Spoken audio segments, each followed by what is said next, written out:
Good afternoon. Good afternoon. How are we doing? Oh, good. Oh, good. Happy Thursday. We're nearly there, guys. We're nearly there. Absolutely. Living the dream. Yeah, living the dream. Oh gosh. I have to start convincing everyone that I'm not wearing the same clothes every day. I must have about, the same colour hoodie. Yeah. I've got an. Hi, Scott. All right. Hey, Chris, how are you? Yeah, I'm good. Hey, I'm good. Scott. Thanks. Yeah, good. Yeah. Right. Do the intro. Yeah. Yeah. I have an action coach uniform, so I have the same T-shirt, but I wear the same shirt every day. So I do worry. I must admit. Hi, Grace. How you doing? Hi, I'm good. How are you? Good. Good to see you. Yeah. We'll do the intros at the start. So yeah. Yeah, it's strange. I don't know what people think. Nobody's mentioned it, but you kind of wonder whether that's what they're thinking, you know? I know. Couldn't help it's a distinctive orange colour. It's almost like you do think. Absolutely. Yeah. What's happening in the crypto world? Is it up or down? It's been a couple of days. It's recovered it's particularly well over the last couple of days. Big correction, but I'm sure that it could correct a little bit further. But I think we're going to continue higher over the coming weeks and months. Good. Hedge against inflation and all that. You got gold, silver, and Bitcoin. Right. Our purchasing power is going down the toilet realistically. Well, the US dollar's dying. All right. Ben, is that you? You're in, aren't you? How are you doing, Ben? Yeah, I'm here. Okay. Right. So just got Joe. Alex is not so good as she, so I don't think Alex is joining us today. She sent me a text, so that's okay. I think we're going to start. I don't like to be late, so good to see everybody. It's a small but perfectly formed group. I think for Scott and Grace, I'll just give you the background to what we're doing, really, I think, so you know what you stepped into. It's a nice, friendly kind of meeting, by the way. Don't worry. I'm sure Scott could handle that anyway if it wasn't, but anyway. So it's Joe's coming in now. So it's Elaine, right? Okay. So it's a group of really young entrepreneurs. It's a bit of a curiosity for me, I must admit. For whatever reason, I enjoy. Family is my highest value, and I really enjoy working with kind of family and with the younger end. I don't know what it is about it, but there's something kind of challenging, something interesting about it, something exciting about it. Just young ideas, that fresh approach. So the idea was we'd just get a group of us together on a monthly basis, almost like a mastermind or a networking, and just see where it went, really. So pretty informal. Got a bit of agenda with the best guest speaker if we can. And thanks, Scott, for giving us a bit of your time today. I really appreciate that. So that's the kind of background to it, really. So what I'll do is, we don't normally intro, but because there's a couple of newer people, I wondered if we could just quickly go around and if we each kind of just give who we are, what we do, and then we'll take it from there. So who wants to go first? Elliot, I'll go from you top left if that's okay. If you want to go first. Yeah, no problem. Yeah. Elliot Rain, 21-year-old entrepreneur and founder of Planet Crypto Global. We exist to educate people all their experience levels to becoming profitable within the cryptocurrency market. Brilliant. Okay, I'll follow the same. So obviously most people know me, but my name is Chris Henry, ex-banker, ex-accountant. I'm always embarrassed to say, but two businesses really: coaching and property, and the two kind of are starting to get closer together, which I really enjoy. Johnny, do you want to go for it? Yeah, I'm Jonathan. I'm a musician, teacher and composer, and the two instruments I play are guitar and piano. Right, okay. Scotty, do you mind are you going to say a few words? So if I skip you for now, is that all right? You're not going to take it personally if that's, No, it's okay. Grace, do you want to go for it? Yeah, I'm Grace, and I'm the founder of Get Social with Grace, where I offer social media management, training, strategies, and more for businesses. And I'm based in Suffolk. Brilliant, good stuff. Ben? No, I'm one of my headphones are dodgy. I'm Ben. I run a web design and development business. So we mainly deal with kind of e-commerce stores and sort of kind of systemization, kind of bringing companies kind of up to speed with tech. So, Brilliant. Okay. Elaine, great to see you. Hi. Great to see you. Okay. Thank you. Quick intro to yourself. Yeah. So hi, my name's Elaine. I'm based in Huddersfield. I was an estate agent and now I've recently joined the family business of property investing. So we mainly do HMOs and buy-to-lets, which is really good but very hard work. So yeah, it's a bit about me. Great stuff. Well done, Elaine. And finally, Joe. Hi everybody, sorry I was late. So yeah, my name is Joe. I own a social media marketing agency called eGrowth Media. We help property investors get more leads, sales and bookings through social media. Also looking to get into property myself. Yeah, as you know, not going to be for a minute now. Bit of a story there. You might want to share it with us, Joe, at some point. Bit of a story, yeah. Yeah, right. It's called Knotweed, but anyway, we'll okay. Touch on that in a bit if you want. Right, okay, thanks for that. So, Scott, are you? How much time have you got? Do you want us to do you first, so to speak, or are you? Yeah, fine, okay. All right. Well, I've invited Scott just to give us a bit of insight into him and what he does. He's also very closely aligned with his family. So, if we do that first, and then we'll carry on with the rest of our agenda. So, Scott, if you can think of any questions as well for Scott, I've got a few questions, but. Just a bit of background, Scott, on you, what you do, what the business does. Yeah. Ironically, this is my happy face, but my wife says I'm always grumpy. But this is my happy face. So don't be thinking, what is he? So I just look at myself on the screen. I'm thinking, whoa, look a bit angry. But this is my happy face. So there you go. So yeah, I have got about half an hour, 40 minutes because I'm going into a completion meeting. We've just bought a new business that concluded yesterday. So we're about to go full steam ahead and do that. We're bought one drive-through coffee business and we're going to do a chain of them up and down the country. So a wee bit of background about myself then. I would mainly describe myself as a property guy. I originally served my time as a joiner, worked as a quantity surveyor, worked as a builder for other people, then started building houses. I've built over £50 million worth of property, from 9,500 square foot mansions to single bedroom flats to commercial buildings. So pretty much property is my thing. That's my passion. I also own other businesses. We own beauty salons, gyms, trampoline parks, drive-through coffee. But my passion is property. I love property. I love designing houses that just work. I love doing deals. I love buying something and selling it. So I've done in property. I have bought sites in the morning in the good old days and flipped them and sold them in the afternoon, made £250,000 in 2 hours. I have built, biggest site I think we've done was 28 flats over 4 blocks, built on steel frames with car parks underneath. So that's kind of, that what you want, a wee bit intro about myself. I now have started a family with my business, a business with my family. You start the family first, and then yeah. I started a family first. So my kids are all older. My daughter's 18. She just started with us as a bookkeeper, trainee bookkeeper. My wife does the bookkeeping along with another bookkeeper. My oldest son, Jay, 26, he served his time as a joiner with us. He then went into managing the trampoline parks, and then he now is a key director in Fairbros.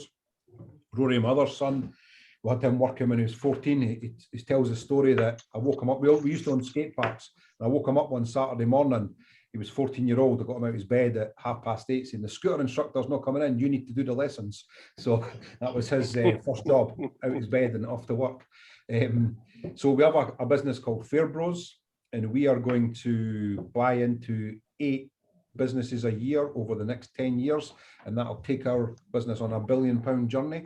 So that's what we're working on just now, which is exciting. We consult to businesses. We try and buy into businesses for zero money. And what the reason that we can do that is there's loads of people out there who are great lawyers, accountants, architects, hairdressers, whatever they are. They're great technicians. So have you all read the E-Myth? Have you read the E-Myth? Not read that. Right. Definitely get that then. So the E-Myth Revisited, an absolutely fantastic book, and it explains that most people are technicians and then they go in to become either a manager or a business owner, but they're completely different. You know, being the best hairdresser in the salon or being the best joiner on the site doesn't make you qualified to be a business owner. They're different. So what we do is we pick people who have a passion for their business, but they're just working 14 hours a day, 7 days a week. They're not really making the money they should be. They're getting stressed. We then help them put big business systems into their business. So we create value for them. And that's why we try and buy in just for time equity rather than cash. But we also buy in for cash as well if we have to. But we're not looking to buy businesses and run them ourselves. We're looking to partner with people that we can help become the best versions of themselves, that we can help. Our goal is to make all our partners become millionaires. That's me. Amazing. Brilliant. Thanks, Scott. Right. So I've got a few questions. You've got a big opportunity to kind of benefit from kind of Scott's experience as well. So by all means, kind of, I think the new word is chime in, isn't it? I think that's the word I've heard a lot on Clubhouse, chime in. I mean, yeah, it's a new one on me, but so anybody got questions before I kind of dive in? I've got one. Yeah. I'll just say, like, when and how did you start? Like, your first business, what ages, what industries? So I grew up poor. We never had any money. The great family. I was loved and clothed and fed, but we never had any money. So my first job was at 14. I wanted a BMX bike, and I started selling tablet and macaroon round the doors. And I bought a bike. It was £150, and I used to go down with my £5 and put onto the card. And so I was only due 145. And then I realised that if I had 3 jobs, I could actually pay £15 a week to get my bike 3 times faster. So I went away and got other jobs. So you could say my entrepreneurial flair started at 14. My first job was an apprentice joiner. I then was always at them for promotion. So my life, if you look now, you might think that it's all roses, but like anybody's career, all your careers, my career, even still mine's going. So yes, I maybe went from here to here, but it's been like that. So served my time as a joiner. 2 years into my apprenticeship, my journeyman said that he's going to Greece to work in the bars. Do I want to come? I'm like, no, I want to finish my time. So I had to go and get another job to finish my apprenticeship as a joiner. I got a job with Adam Curry and Sons, which is a first-class finishing company in Scotland, one of the biggest private-owned construction companies in the UK, actually. I got a job, finished my time with them. I actually was always wanting to do better, so I started reading self-belief, positivity at 16. You know, when you got in my car, my friends' cars would be listening to whatever the latest bands were at the time. I was listening to Zig Ziglar. I'm here to tell you you've got a great day today. Every time I went to work, I was buzzing and excited. I went from being an apprentice joiner on the Friday to a foreman joiner on the Monday because I have a natural gift for taking over. I just like to be in charge. I like to be in control. I like to solve anything that's going on. It's just my mind's always looking about. So I got a job as a foreman joiner. I was then doing Halifax Building Societies, working 12 hours a day, 7 days a week, getting paid double time plus 2 hours traveling time. I'm getting paid 26 hours a day, 7 days a week. Everybody else was on, say, £300 a week. I was on £1,200 a week. I thought I was David Beckham. I grew up with no money. I'm suddenly now earning this. I'm thinking, wow, 2 cars. Life was good. I was saving up to be married. I got the chance of going in the office and training as a quantity surveyor. And the guy said, no problem. I got the job. £80 a week my wages went to. Everybody worked 9 till 5. I had to work 8 till 6 because I went to college on a Thursday. I had to make up the time.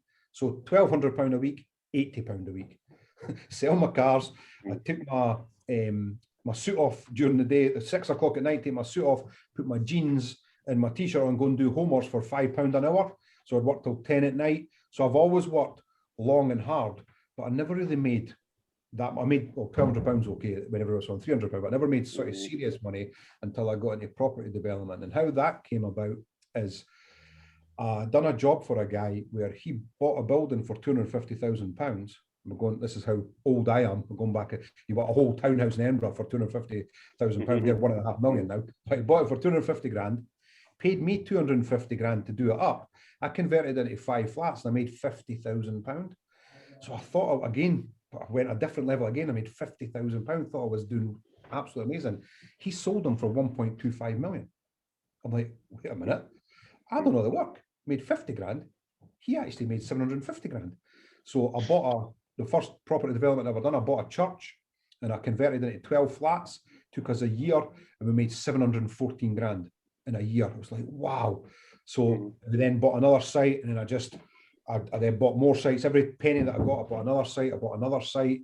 And that's kind of at my peak, just before the credit crunch. I had 138 houses on the go, just under 40 million in sales. And then when the credit crunch came,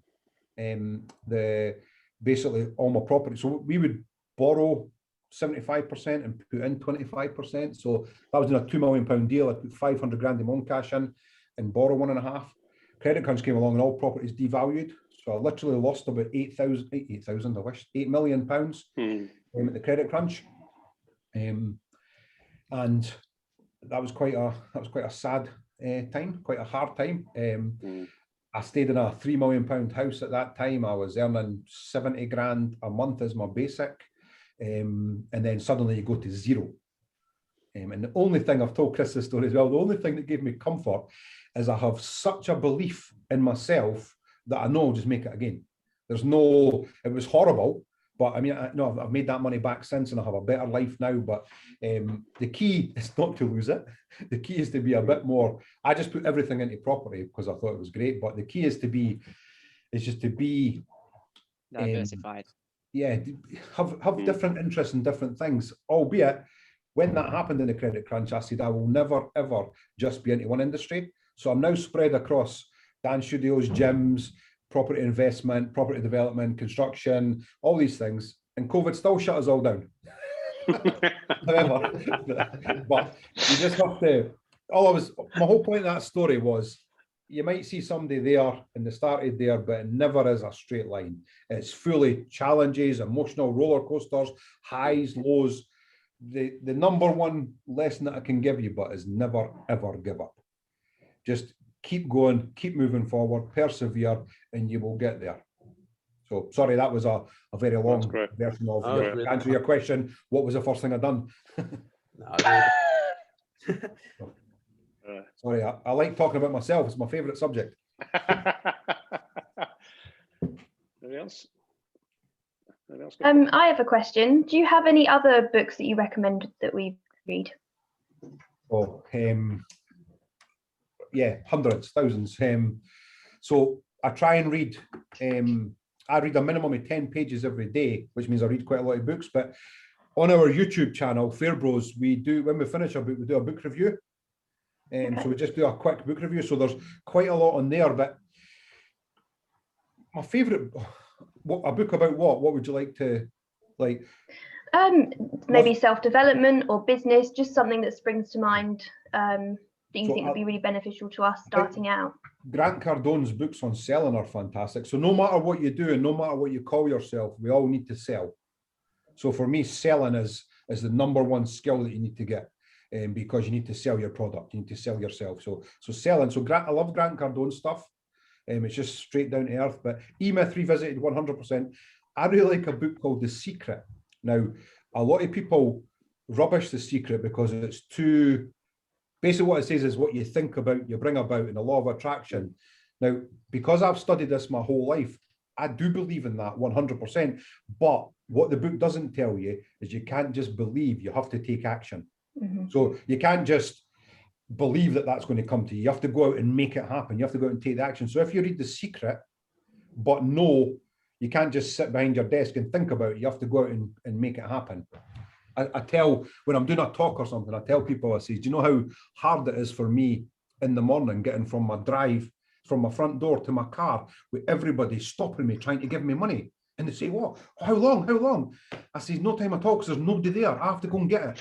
So you can't just hope it's going to happen. You have to go out and take the action and make it happen.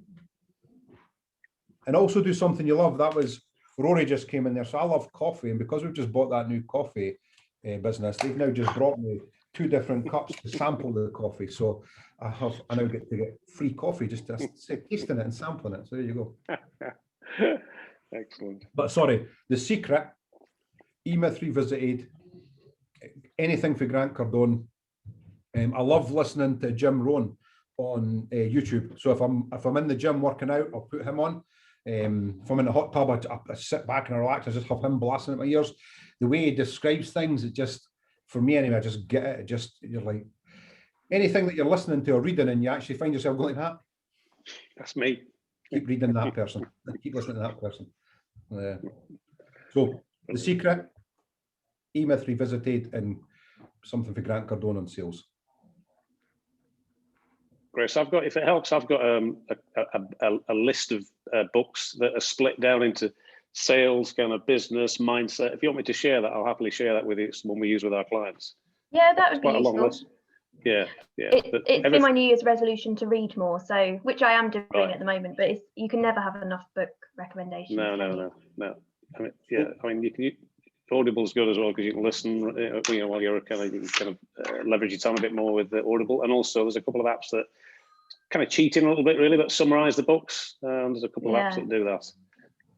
What I do is that on my phone, I take I don't know if you can see that very well, but I take a screenshot and I save all the books I read each year.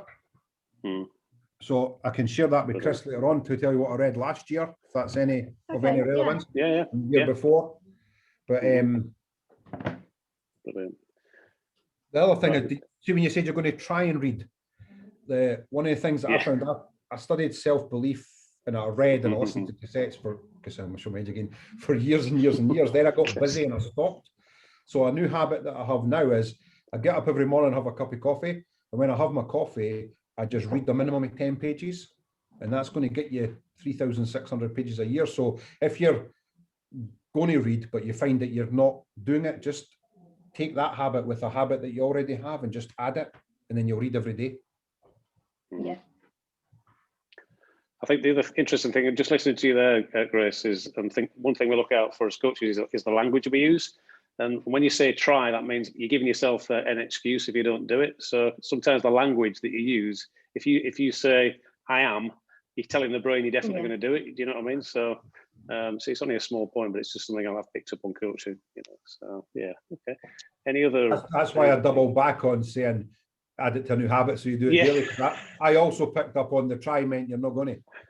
You're going to try for a bit and then you're going to give it up. Whereas how you get to the top is by persevering, taking action and making it happen. Too right. I've got a question. Yep, go for it, Elaine. Yeah. So how did you find other people, like family and friends close to you, dealt with your success? Was it a negative or was it positive? Or did you find some people struggled with it? Because that's one of my biggest fears. Well, you're not going to like the answer then. I already know the answer, I think. People struggle with it. Yeah. You lose your so-called friends. Yeah. Because the UK is funny. So I was maybe partly to blame. When I started on my career, I was laser beam focused on becoming a millionaire and doing the things that I wanted to do. So I stopped going out. For me, I didn't see the point of going out and getting drunk and losing 2 days. So I could be working. But you then get to the stage where they say, do you want to come to this? No, I'm working. Do you want to come to this? No, working. So they stop. Because you're working, they stop. So not even just your success, your mindset changes. If you want to be working rather than going out and getting drunk, and there's nothing wrong with going out and getting drunk, but for me, I didn't want to lose a Saturday just because I'm lying in my bed unwell. So I started working. Then when I got more successful, we would go out and some of my friends would expect me to pay. Now, I'm a generous guy and I don't mind paying for anybody if they needed it. But when people expect it, there's a wee bit of resentment. They said, and I heard one of them saying when we're out and somebody said, we're going to go for an India, and they said, I've not got any money. And they said, Scott will pay. And 9 times out of 10, I would have paid. But when you start hearing them saying things like that, then one of my other friends phoned me up and said, I need you to give me a loan of money. I said, I don't like giving money to people. Oh, you need to. Yeah. So they suddenly think that what you've got is theirs. Yeah. And then normally when you give somebody a loan of money, they didn't want to give you it back and you end up falling out with them. Yeah. When I then became much more successful and had big houses and big cars, and then people then sort of, I don't know if they were jealous or they felt uncomfortable, but we kind of parted away from all our friends. I still have some real friends. What I meant is there might have been a group of 20. You've only got your sort of 2 or 3 real pals that don't really care what you are. So people do change. Yeah. But you'll find your true friends and your true family will be with you. But the people who were friends but are not really friends, they were probably talking about you behind your back anyway. They will they will go away. So I found it kind of now that we're kind of leveling up a little bit more and getting our HMOs. I find that family are the worst, really. You know, like aunties and uncles. I think they really struggle with the fact that we're trying to do better for ourselves and for everyone, because we're very generous. And I'm, you know, really honest. So it is an upwards and downwards journey, but I've just seen lately that it just seems to be affecting them, and they're very interested in what we're doing, but in a more of a negative way. So I'm trying to kind of overcome that and learn how to deal with it. But it's difficult. Yeah. You definitely have to have a thick skin, because the more successful you get, the more people will resent you. There will be more people who will talk about you. You know, some of the rumours that go around about me are just madness, because people just, they don't know, they can't understand how you're doing that because they're not doing it, so they just make stuff up. Yeah, it's sad. I always think, for me personally, I always support people that do really, really well, and I love to see people being successful and working hard. So I find it difficult when it's not reciprocated in that same way. So I probably need thicker skin, but I like. And that's why you will be successful, because you don't wish badness on anybody else. I have two friends in particular that were like that when I grew up. They were always worried about what I had, not what they had. I've never once been worried about what I have or what somebody else has. All I want to do is be better than myself yesterday. I don't want to be better than you, better than Grant Cardone, just better than myself yesterday. So, but people who want to be better than you or one up on you, they'll come a cropper, unfortunately. But that's why you sound like you're a good person. So you just don't worry about what anybody else has got. Just worry about what you've got. Yeah. Another sort of thing for me is, if I can put my head on my pillow at night, knowing that I've never harmed anybody, I don't care what somebody says about me, because it's all lies. Yeah, really good. Thank you. And have you heard the story about the Moro fish? I ever get it wrong. Is it Amoro or Moro? The great white shark swims through the ocean, and the Moro fish nibbles at his back. You know, you see it just nibbles at it. If the great white stopped where it was going to get the fish off its back, it would never get anywhere. So consider yourself the great white fish. And anybody talks about you, or it's just a Moro fish. So next time they just say, you're just a Moro fish. Away you go. Yeah, brilliant. I love that. Thank you. Brilliant. I've got a quick one, possible, Scott. Am I mute? I'm not mute. No.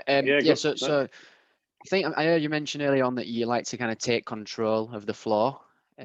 Now, me personally, I'm going through a stage where margins are huge, but I'm looking for an extra pair of hands.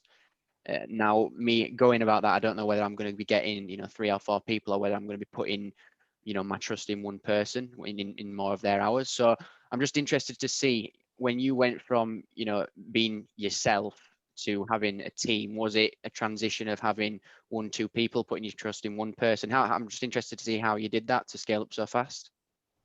So great questions, everybody, by the way.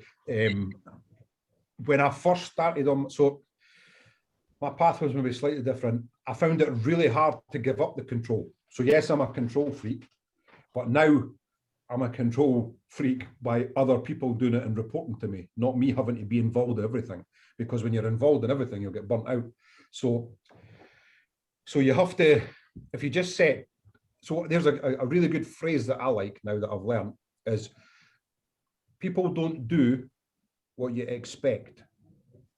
Right? So if you take somebody on and expect them to do what you're going to do, you'll be disappointed. Right? So they don't do what you expect, but they do what you inspect with respect. So if you set tasks that you need them to do, and then you monitor that, you will be able to train them. Another good one that I learned is, I used to expect everybody to do what I could do. My wife used to keep saying to me, you'll be always disappointed then, Scott, because nobody can do what you can do. So if you're looking to employ somebody that can do what you can do, that'll be hard. So you need to employ them knowing what they can do, because that manages your expectations. If you expect them to think like you and be like you, they would be your competition. So you need to train somebody what you know. And I used to always be scared about training people. One of my first businesses, we had a board of directors, and the guys used to tell me that they would try and steal your position. They would try and make themselves more important. So you're always fighting for your job.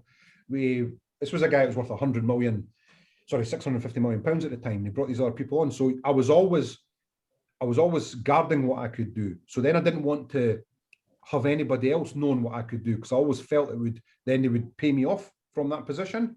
But then that was wrong.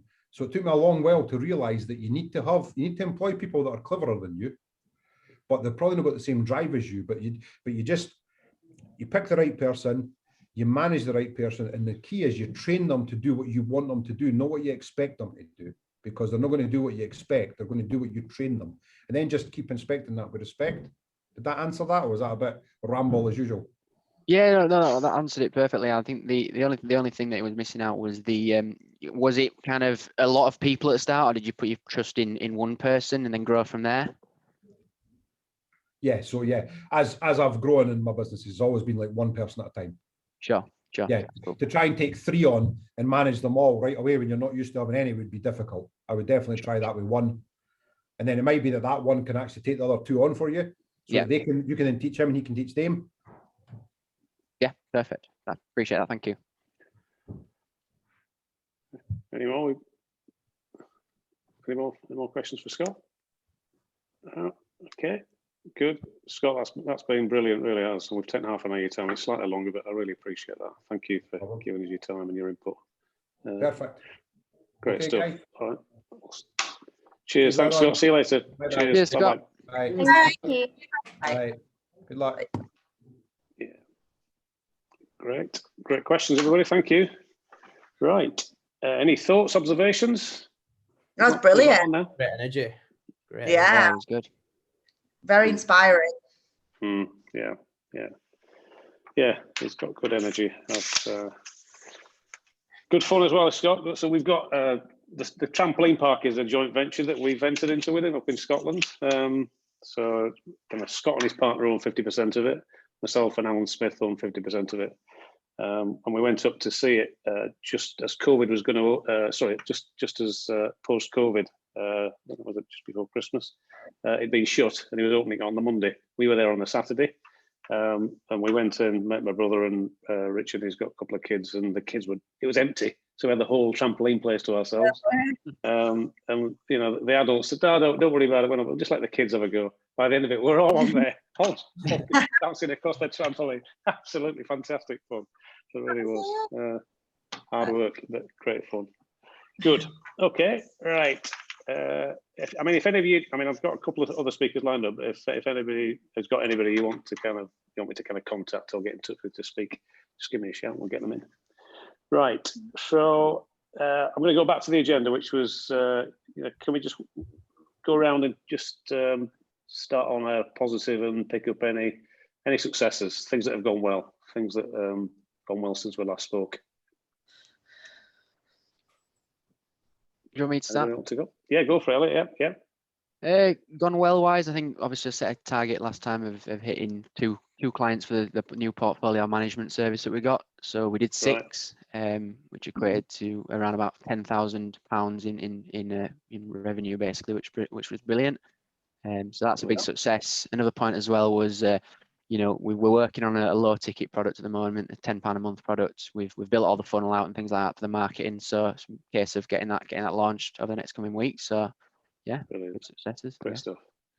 Good stuff. Anybody else want to share a success? Go on. Yep. So our HMO is finally almost ready to go. So you might know that I'm expecting. I'm having a baby in July. Congratulations, Elaine. I didn't want to mention it just in case you didn't want to mention it. But yeah, okay. All right, but I've been really nauseous. So it was a massive struggle in like November, December, because I was literally just sick all the time. So it's been difficult, but also really, really exciting. We haven't even advertised the HMO. We've already got 6 people moving in. Wow. So I'm really, really proud. It's been a complete roller coaster of emotions up and down the entire time. But the end product we're really proud of. So I feel like really I've achieved something great. So yeah. Fantastic. Well done. Great work. Great work. Thanks on both counts, on the baby and on the HMO, by the way. Well done, yeah. Yes. Anybody else want to share a success? I'll go. So this, success. just in the last week, I've gained 4 more clients on a monthly retainer. So that bumps me up to 23 now. And this time last year it was my aim to have between 10 and 12 ongoing clients. So now I've got almost double that. I'm in a similar space to Elliot, where I'm thinking about outsourcing some work or maybe getting somebody in to help. That's the next challenge. But yeah, I'm in a good place. Brilliant. Okay. Just on that then, Grace, there's a great book. If you're going to look at, well, both of you are looking at recruitment, it's called Who by Jeff Smart. It kind of turns, it's just a process for recruitment, and it's very structured. And there's a video on it as well. So if you want to either digest the video, Jeff Smart on YouTube, or read the book, it's a game changer in terms of how to kind of think about the role that you're looking for, how to find them. Just bear that in mind. Thank you. Okay. Totally off subject a little bit. If you're looking at sort of staff and stuff, definitely have a look at onlinejobs.ph. I've chatted to Joe about this before in the past. So it's we're the 6 of us now. We've got 6 staff, or 6 of us within the company, I should say. So, and half of that is in the Philippines. So we've got 3 full-time devs that are in the Philippines. So we've never met them yet because of COVID. But there's a few kind of benefits. It works out quite a lot cheaper, which is nice, although not the kind of key thing overall. But it is a bit cheaper compared to getting someone over here. And you've also you're going after a whole country of people rather than just Jeff that lives 2 doors down or whatever. There's a massive amount of talent over there, and it's a lot more just accessible. So you can filter a whole country of people that kind of apply for it.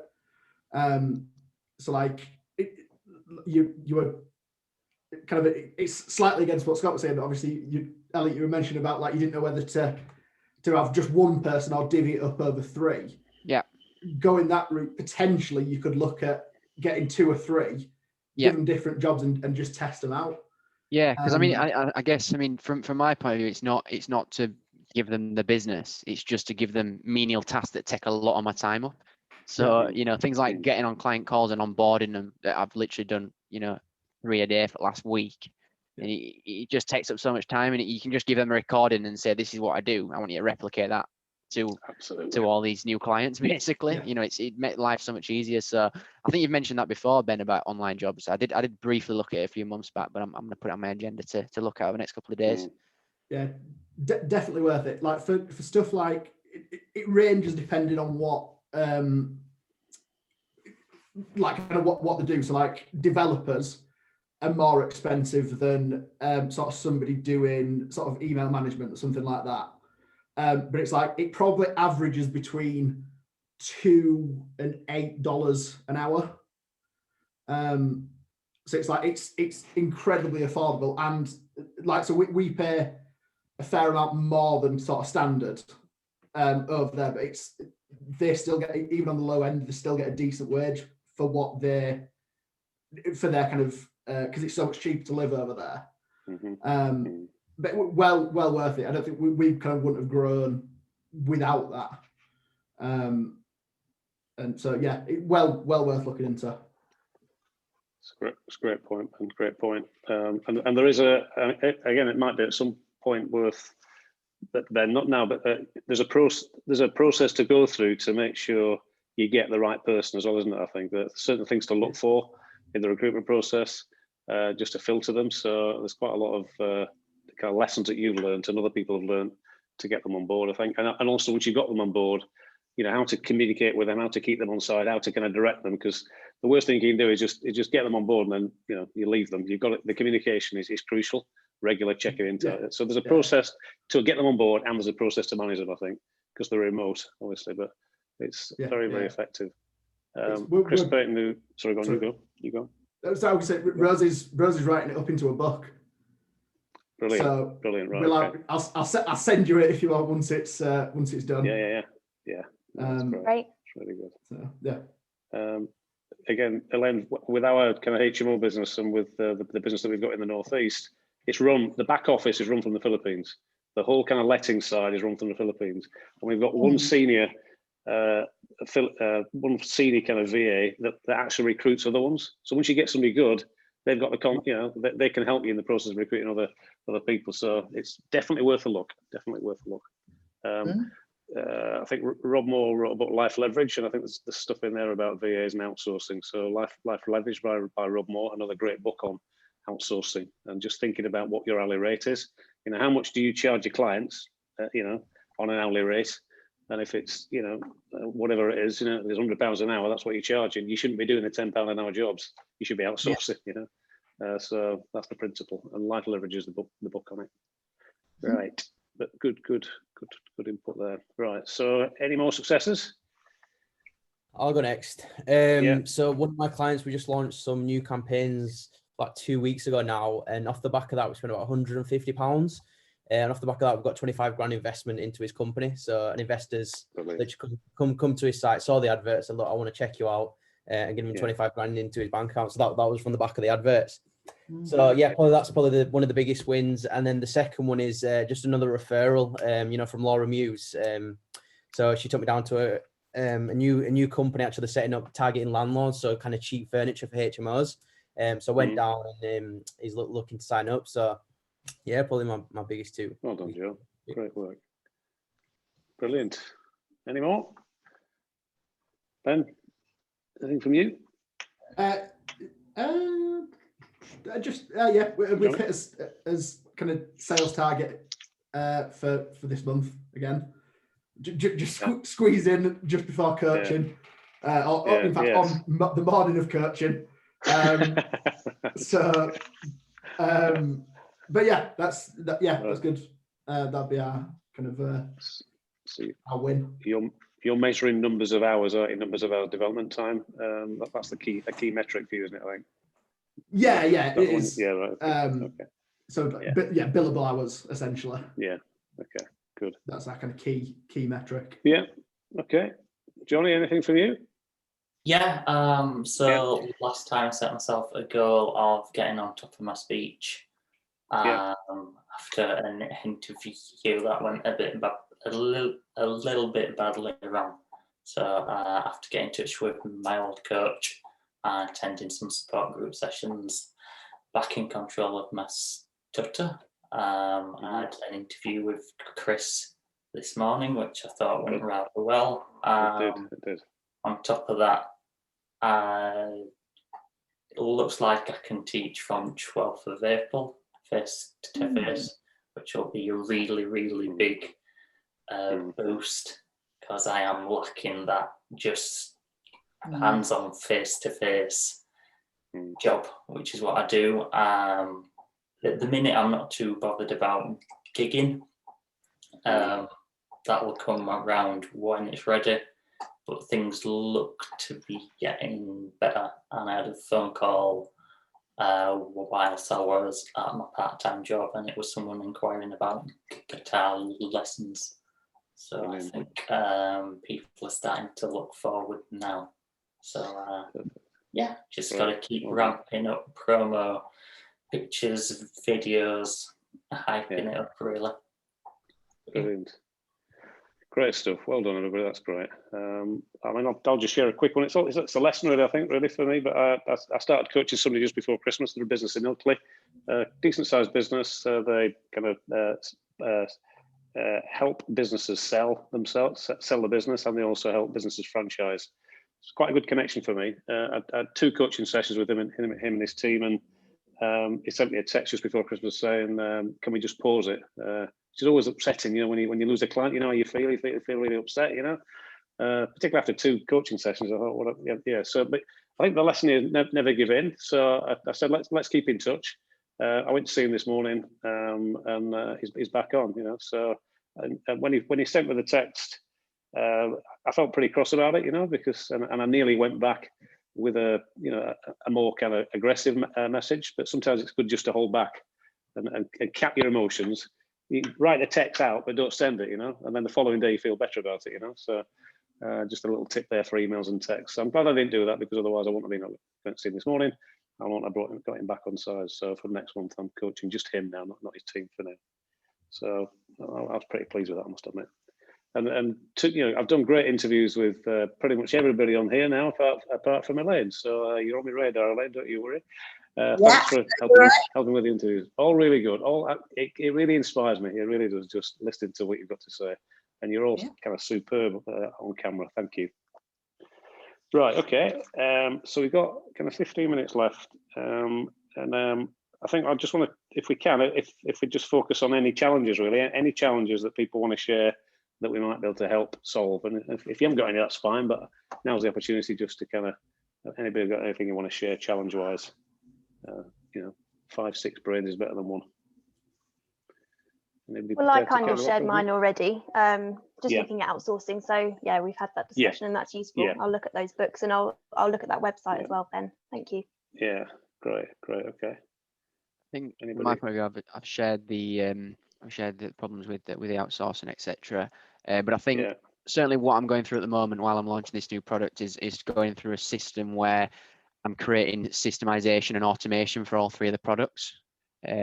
So one of the key challenges I've had is the strategy behind that. I love strategy, but I'm kind of struggling a little bit with how can I automate a process so that when I'm not there, it's still going to sell, because most of my inbound leads have been converted over the phone, which obviously takes a lot of time. So I'm trying to systemize in a way now that, things like email marketing, which writing emails is just not my forte, but obviously it's someone else's. But, from me at the moment, it's just a case of how do I create this beast that still converts at a high conversion closing rate without me being there, when I'm sending traffic to it. So big challenge, and, one of my key focuses for the next couple of weeks. Yeah. Okay. Anybody got any other things they want to share or look for any input on? Shall I go? Yeah. So for me, it's about, again, systemization. So obviously I've got the baby due in July. I've had to scale back a little bit. So our strategy was going to be HMO. And now that obviously I'm having a baby, we're pulling that right back, and we're going to just do buy-to-lets for a while, and then maybe pick it up in a year and a half or so. So I think I'm obviously so excited for the baby, but I'm also worrying that my mum's going to have the whole bulk of managing the buy-to-lets and the HMOs and all the tenants, because I'm going to have my hands full.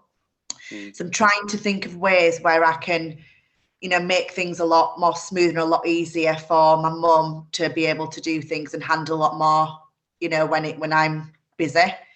So there's not much advice really. There's nothing I can do about it, but it's just trying to.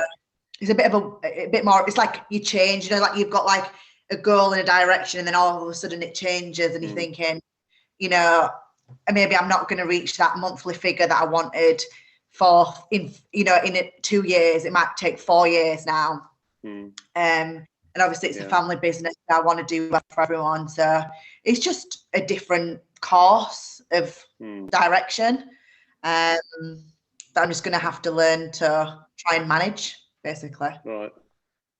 So is it, you talked a little bit about systemization there, Elaine, and if I can share the way that we run it in the Northeast, it's a fairly big operation. There's quite a lot of properties up there now, but we don't, Chris doesn't let any properties other than ones that he's been involved in developing. So we know we're dealing with a property that's going to be properly refurbished, rather than acquiring a property that somebody else has refurbished, that there's all sorts of maintenance issues. But what Chris and myself did about 3 years ago was we looked at the whole process end to end and almost did a process map, so lettings is part of the process.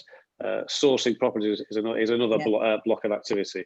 Refurbs is another, and within each of those, there's almost processes beneath it. So on the lettings part of the process, there's how to kind of market for tenants, how to induct them, So we mapped everything out in little buckets, and every one of those buckets and sub processes has got a process, a procedure, and a video. So it's a bit like Elliot was saying. Yeah. Sorry, Chris. Is this? It's kind of the way in which the strategy is putting across that I'm struggling with. Is it can that be articulated in like a flow chart, or is it, what's the kind Right. of best way to put that It was- across? It was just this was just a process map. So it was what are the key processes in the business? What are the key headline processes? Like, you know, I mean, I think one way of summarizing the business is ACDC: acquire, convert, deliver the service, and collect the cash. So, you know, whatever acronym you use, that summarizes a business, and there'll be a set of processes within acquire clients. So, you know, if you use that, and then underneath acquire clients, there'll be, you know, the different ways of acquiring clients. So there'll be a process for email, there'll be a process for social. You see what I mean? So it's just it's almost like an organization chart, but with the processes of the business in it. Yeah. Does that make sense? It's a bit like an org chart. Yeah. And then it just forces you to think about step by step, you know, what the kind of flow is in the business. And then each of those boxes and sub boxes, you start to break it down, almost down to kind of task level. And it sounds painful, but it then helps you put job descriptions together. So when we outsourced to the Philippines, we could group various things that were similar, and give those to, you know, one of the VAs. You know, but I think you mentioned videos, Elliot. You've got to do it first yourself, and then give them the video. Then they've got a written procedure, and then they've got a video to follow. So Good idea. If you want to hand over to your mum, you know, it may be that videos are better for her if she's visual than written, but, you know, at least it's, and to be honest, Ellen, irrespective of whether, you know, you kind of having a break from the business because of whatever reason, you need that, because otherwise it's always going to be on you to do it. So you need to have an operating manual. Otherwise it becomes a job, not a business. So 100%. Thank you. Yeah. Can Ellie, I don't know. Did I share that? Yeah. Go I'll just dead quick because we've written up the one that we did. Okay. Yeah. So we went through at one point, and right. It's brilliant. Basically, we just did it with sticky notes, didn't we, at the old office? Yeah. It was literally just got sticky notes, wrote on them, and then so I think it were like sales, operations, IT, all the headlines, and then just one by one you just break it down into just smaller and smaller kind of sections. So within like sales, I suppose there's what do we do when a lead comes in, what do we do when we convert that lead, and it just goes down and down and down. But that's kind of led on to this document. I'm assuming everyone could see it. I don't know which screen share. So it's a work in progress, but it's literally once it's done, it's kind of it could be handed over to somebody in theory and to run the entire company to a degree. Idea. It's literally just broken down as all so HR, customer service, finance, and then within each one you've got different subsections to it. Yeah. So good idea. It's it literally says how we do kind of everything so far. But yeah, sticky notes is definitely an easy way to start it. Because you can just move them as you go, because you'll do one thing, that's how that works, and then you'll think of something else that goes in between. So just get one of these walls in your house and just sticky notes. Good idea. Thank you. Definitely look to do that. Yeah, Elliot, does that cover your point? Do we cover your point there? I don't know. It does. Yeah. Right. Okay. Good. Great share, Ben. Well done. Great and great question again. Good. Right, we've only got 5 minutes left, so I just want to check in on the goals. Unless anybody's got anything really burning in terms of an issue or a challenge you want to discuss, I want to make sure we finish at 3, respect everybody's time. Just checking on the goals that we set last time, and then set some more for next time, if that's all right. Yeah. So let's just go down. So Joe, complete on property and get 2 more clients. Sorry, I'm smiling, but come on, tell us a story. Yeah, so I've been trying to get it over the line for 6 months. So I got the offer accepted in November. Try to get finance the first time round. We got it off. We got a principal. Then they went round and said, no, we're actually not going to lend on it. So then we got a bridge buy-to-let product. Not many on the market, obviously, because the property price was only 60k. But eventually we got one through, so it was looking good. And then we got the survey done on Monday, And then my mortgage broker called me up yesterday telling me there was a lot of Japanese knotweed. So anyone that's in property knows that is like horrendous. So unfortunately, after 6 months of trying to get us over the line, we've walked away, which is very, very frustrating. So that's obviously not going to be happening now. But like I said, back on the viewings next week, and then still hungry to get a deal. So well. So hopefully by the next time we meet in a month, you know, we'll have found another deal. To be honest, that's what we're aiming for. So that's a goal for next time. Found another deal. Yeah. Okay. Joe, I just want to say, I mean, I think what I like is about your sell is you share the highs and the lows. And I think that's just brilliant. That's real. That's it's not just all the successes, you know, and you share, and there's so much learning in that, you know, massively for everybody to listen to. So well done for kind of sharing that. Yeah, like on Instagram and like Snapchat, I've literally just said like the whole journey. People know the whole journey. It's not been a case of you know I could have hid away and just you know never mention this again. But I think being honest is the best way. Too right, brilliant, really is great work. Okay, right, and you're down two more clients. We hit that, and then it'll be complete. Yeah, another 2 for next time. Okay. Right, good. Okay. All right, Elliot, 2 more clients and low sales product. I think you touched on this already, haven't you? But yeah. So hit the first one, and then the second one was we haven't launched it just yet, but things are in the works, looking to launch. What was the actual? Was it launch sales product? Was that the? It was launch sales. Well, that's the wording I've got here. Launch sales product. Yeah. So we launched the portfolio management service, but we haven't launched another product, which is a low ticket. So that'll be actually a goal for next time. That's a goal for next time. So we've got the low ticket product that we're going to be launching, which is a clear goal. And then another looking for, pretty much for another 2 to 3 clients next month. Right. Okay. Cool. I think. Good. Yeah. That's that. Well done. Good work. Ben, get email management under control. This desire to always look at your inbox, which is never very productive, is it really? First thing you do in the morning. We all do it. First thing we do in the morning is because we're nosy out. We want to see, we just want to. Sorry. 50-50. So it's shifted some of it off. Me and Rosie got a meeting about it later, and then Alex is coming across tomorrow. So we've got a meeting then to try and shift a load of all the extra stuff off. So right. So that's an update on last time's goal, and is the next goal to get rid of the rest of the remaining 50%? Yeah, to get rid of the rest of it. I say get rid of it. I mean, you need to get it off your pad to start with. Yeah. Okay. Yeah. All right. Well, mine was to convert. She put Sue down here as Alex on the right. It's a chap called Suge, who's got a business in Bradford called Heartstrings. It's a card. They print greetings cards. I think I said last time, I coached him about 3 years ago. We stopped. He just ran me out of the blue. So never give up on a client when they stop coaching. Anyway, I've converted him now, so he starts coaching. Don't know what date it is, but one day next week, Thursday, I think it is. And my goal for next time, by this time next time, we will have.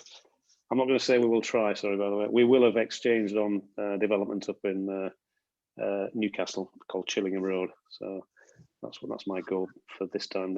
Next time we speak, £1.2 million property, half a million to buy.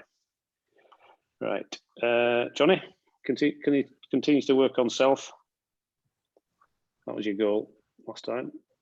Yeah. Does that make any sense? Yes, so goal moving forward is to contact all my teaching clients and give them a heads up about resuming face-to-face lessons, and just continue the Facebook social media promo stuff. Brilliant. Right. Okay.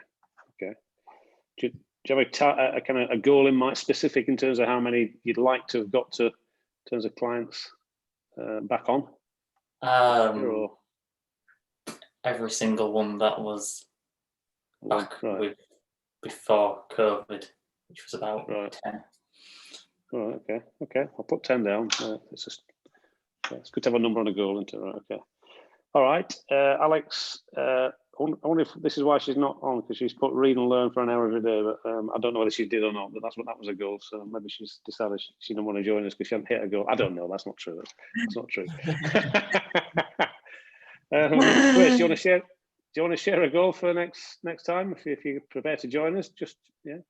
I'm actually going to do Ben's sticky note idea and write all my processes down. I think that will really help me with starting to systemize things more, which I need to do. Love it. Brilliant. Thank you, Grace. That's great. Great. Okay. Good. Right. 1 minute past 3. So hopefully that's been useful. If it hasn't, you need to tell me, because I enjoy these, but I want you to get something out of them as well. You know. So. Call it a draw at that, if that's okay. Thanks for everybody for joining us. Great to see you all. All right. Thanks for that, guys. Thanks for that, Chris. Cheers. See you later. See you later. Yeah, bye. Bye. Thanks.